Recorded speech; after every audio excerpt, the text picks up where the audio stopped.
Hey ladies and gents, hopefully everybody's having a good day, night, morning, evening, wherever you're at. This is a bit of a different video that I usually do.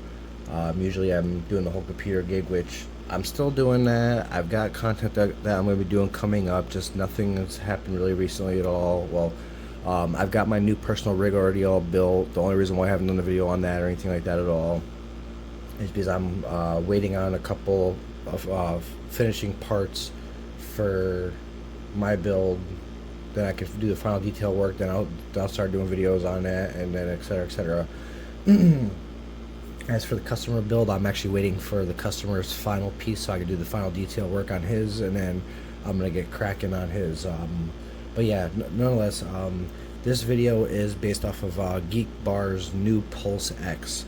And before I even jump into this, I'm not doing a review on that or anything at all. What I'm actually gonna do is, like the previous version of Geek Bar vapes, there's teardown videos where, because these are disposable vapes, meaning once they're empty you're supposed to throw them away. Well, the previous version of Geek Bar vapes, they're the Geek Bar Pulse.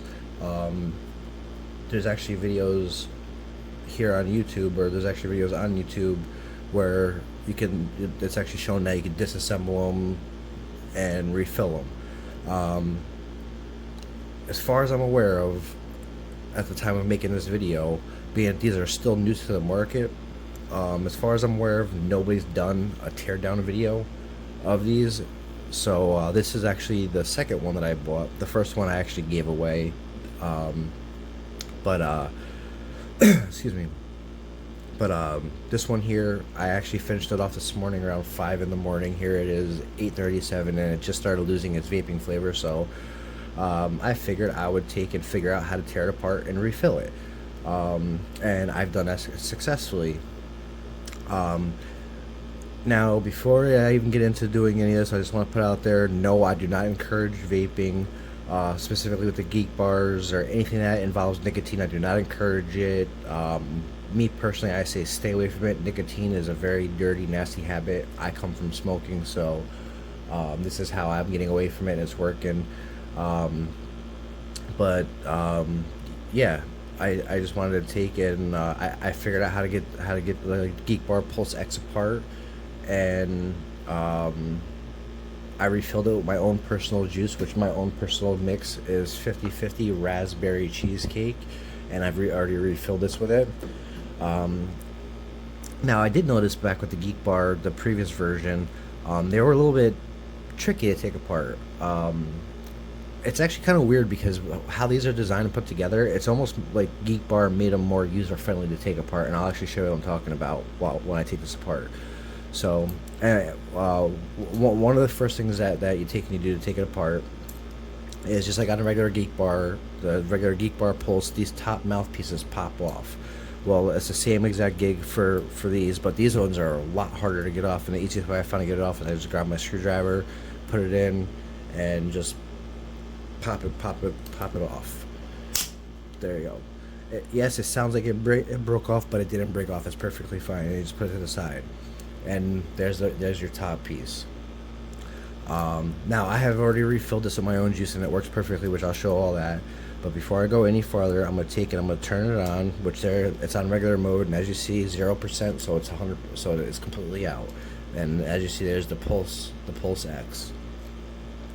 One of the ways that I noticed that they actually made it easier with the regular Geek Bar is, I don't recall this button being able to pop off, which explains why this plastic is bent up, because I bent it up to get the button past it, but then after I did that and got it apart, I realized I could just take the button and pop it off. So now I ain't got to do that no more. So there's that. Makes life easier on that end. Now what you want to take and do is this plastic piece here. It's literally a cover. Yes, this is beat up from when I first took it apart because I was trying to figure it out. So now when I buy another one in the future, if I do, now that I know how to take it apart, I'll figure out how to do it in a cleaner fashion. But all you take and do is you just be easy with it, and you just go all the way around. Now they actually have this. If I remember correctly, it's glued on, but you just take and just go around the front of it and you pop it. It takes a little finagling. Now it's almost like it's going to make me a liar. Oh no, I did it from this end, that's right. You want to do it from the long end here. So yeah, you don't want to do it from the short end, you want to do it from the long end. This is only my second time taking this apart, so... And I did this like 2 or 3 hours ago.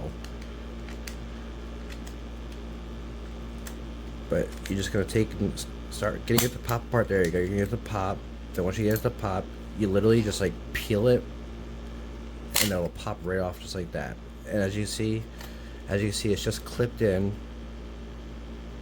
on the edges there. It's just clipped in, which you're not hurting at all, which then gives you this. And now how you take and you work this is, you got these 2 clips here on each side here and over here. And how you do that, or how I do it, is just lift the plastic up, and then I'm going to do that on both sides.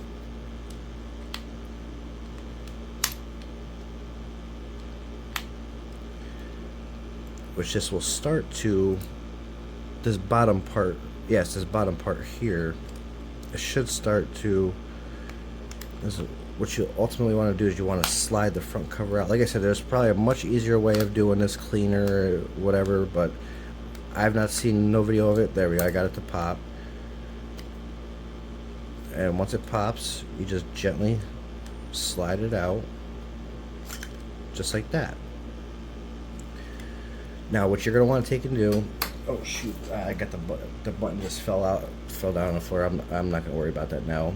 But there's how it looks when it's apart. Yeah, I got a little bit of juice on the bottom, which ain't no big deal. But you're going to have this little trait, like this little I forgot the hell you call it off the top of my head, but you're going to want to take this and get a little pair of tweezers, whatever, and unplug it, which just pulls out. Hopefully it's gonna be good to me and just pop out for me.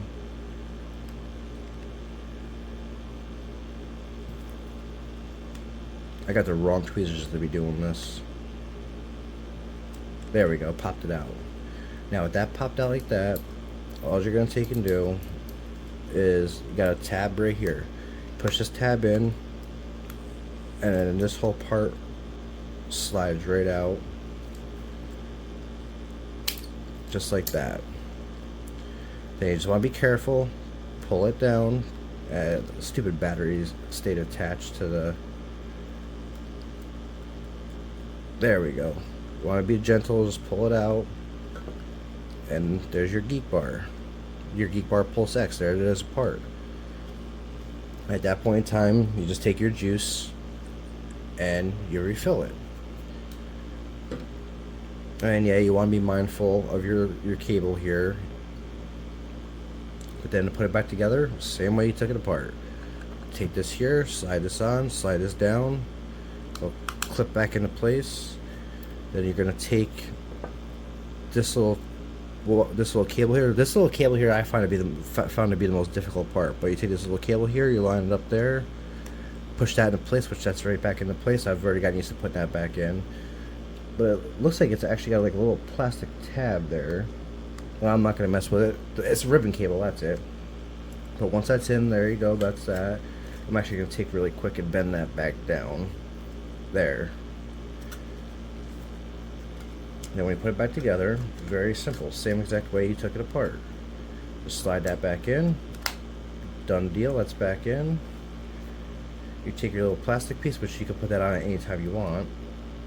Which technically you don't even really have to take that off. I don't see why you would have to, but oh yeah, you actually do have to, because they get that little bushing there that goes into that. So yeah, you do have to take it off. But line that up, push that in, it's in, done deal. Then you put your casing back on, done deal. That's all there is to it. Now, like I said, the button on my end, it actually fell on the floor, so I'm not going to worry about that right now. The one flaw that I did notice with the Geek Bar Pulse X's is the little holes here for the breather. I actually noticed that it like cuts down on the actual vaping. So what I actually did on my end is I actually took my Dremel with a little drill bit and drilled the hole, made it bigger for breathing. But as you see, there it is. There it's on. And what I'm gonna take and do is just gonna raise this up, and I'm gonna take it. I'm on.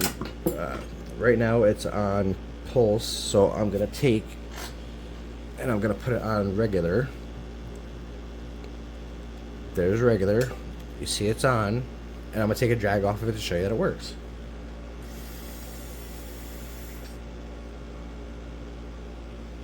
There you go. I'll do it again.